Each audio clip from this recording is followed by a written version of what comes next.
Assalamualaikum warahmatullahi wabarakatuh. Apa kabar anak-anakku sekalian? Jadi materi kita adalah program linier dan model matematika.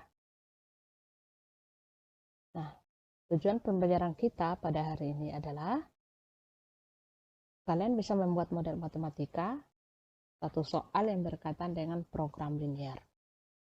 Kemudian kalian bisa menentukan daerah penyelesaian dari suatu program linier dan kalian bisa menentukan nilai optimum, apakah dia maksimum atau minimum dari satu masalah yang berkaitan dengan program linier. Nah, coba apa itu program linier? Program linier adalah suatu metode penentuan nilai optimum. Nilai optimum itu bisa saja dia bernilai maksimum, bisa juga minimum, yang diperoleh dari nilai dalam suatu himpunan penyelesaian persoalan linier.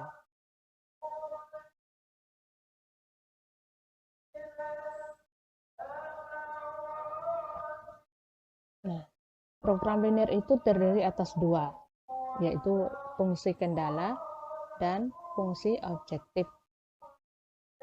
Fungsi kendala adalah batasan-batasan yang harus dipenuhi.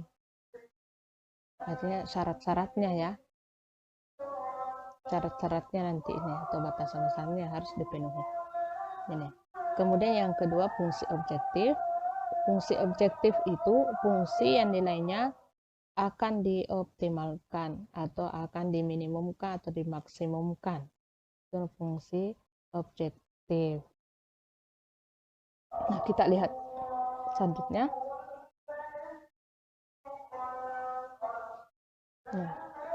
Nah, sedangkan model matematika adalah suatu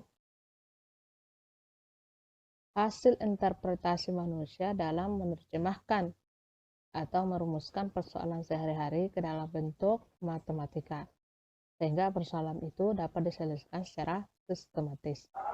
Jadi misalnya katakanlah soal cerita itu diubah menjadi model matematika. Mungkin nanti ada misalkan sesuatu itu dimisalkan dengan X, sesuatu itu dimisalkan dengan Y, dan sebagainya. Nah, suatu rumusan matematika dapat berbentuk persamaan, bisa juga berbentuk pertidaksamaan, atau fungsi yang diperoleh dari terjemahan suatu masalah ke dalam bahasa matematika. Jadi model matematika nanti itu atau rumusan matematika itu bisa berbentuk persamaan atau pertidaksamaan. Nah, sekarang kita lihat ya contohnya bagaimana membuat model matematika. Kita lihat contohnya. Pertama, seorang siswa dapat memilih jurusan IPA. Jadi ini semacam soal cerita ya. Soal cerita. Seorang siswa dapat memilih jurusan IPA jika memenuhi syarat sebagai berikut. Nilai matematika lebih dari 6. Jadi syarat dia memilih IPA, nilai matematikanya lebih besar dari 6. Berarti dia bisa 7, 8, 9, dan seterusnya. Ya. Kemudian yang kedua, nilai fisika minimal 7. Nilai fisikanya bisa 7, bisa 8, bisa 9, dan sebagainya. Tidak boleh kurang dari 7. Nah, yang ketiga, jumlah nilai matematika dan fisika tidak boleh kurang dari 13. Jadi jumlah nilai matematika dan fisika tidak boleh kurang dari 13. Jadi bisa 14, 15, 16, dan seterusnya. Nah, buatlah model matematika sebagai syarat seorang siswa bisa ke jurusan IPA. Jadi soal cerita ini kita akan membuatnya dalam model matematika. Bagaimana caranya? Nah, kita perhatikan penyelesaiannya ya. Ini. Nah, kita misalkan matematika itu adalah X dan fisika itu adalah Y.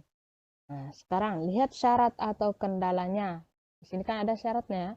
Nilai matematika lebih dari 6, berarti X lebih besar dari 6. Jadi dapat X lebih besar 6. Dari sini ya syarat pertama ya. Yang syarat kedua, nilai fisika minimal 7. Berarti Y-nya lebih besar sama dengan 7. karena dia tidak boleh 6, tidak boleh 5 ke bawah, tidak boleh 7 ke bawah, 6 ke bawah ya, karena itu lebih kecil 7, yang diambil adalah yang lebih besar.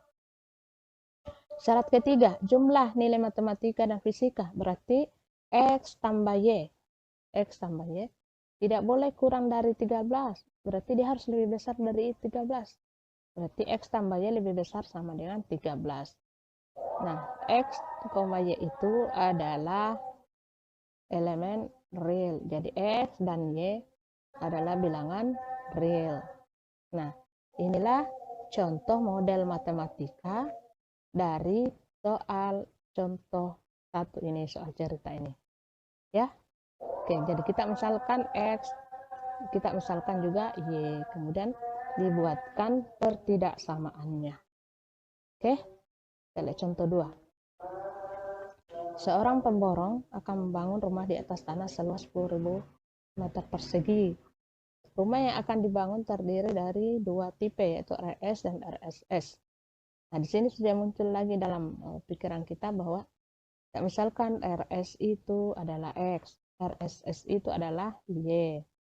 Luas tanah tipe RS 100 meter persegi dan luas tanah tipe RSS 80 meter persegi. Sebuah rumah tipe RS dikerjakan oleh 5 orang dan sebuah rumah tipe RSS dikerjakan oleh 3 orang. Sedangkan tenaga kerja yang tersedia 450 orang. Rumah itu akan dijual dengan keuntungan 1 juta rupiah untuk 1 unit rumah RS dan 750.000 rupiah untuk 1 unit room RSS.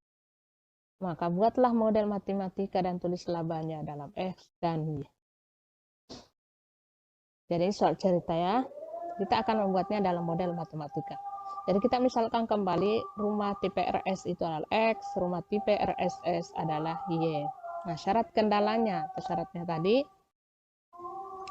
luas tanah tipe RS adalah 100 meter, luas tanah tipe RSS 80 meter. Jadi ini ditambah, berarti 100X ditambah 80Y itu lebih kecil sama dengan 10.000 meter persegi. Nah, ini bisa disederhanakan bagi 20 semua. Jadi didapat 5X tambah 4Y lebih kecil sama dengan 500. Nah, syarat keduanya lagi, karena yang pekerjaannya kan 5 orang untuk tipe RS, berarti 5X. Sedangkan untuk tipe RSS kerjakan 3 orang, jadi 3Y, sama dengan 450. 450 ini adalah jumlah pekerja. Kemudian X besar sama dengan 0, Y besar sama dengan 0.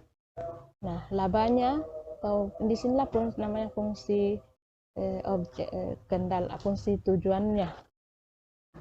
Itu 1 juta X ditambah 750.000 Y, atau Fx, Y 1 juta ditambah 750.000 Y. Oke, nah dipelajari baik-baik ya. Kalau ada masalah silahkan bertanya lewat chat grup ya. Oke, assalamualaikum warahmatullahi wabarakatuh.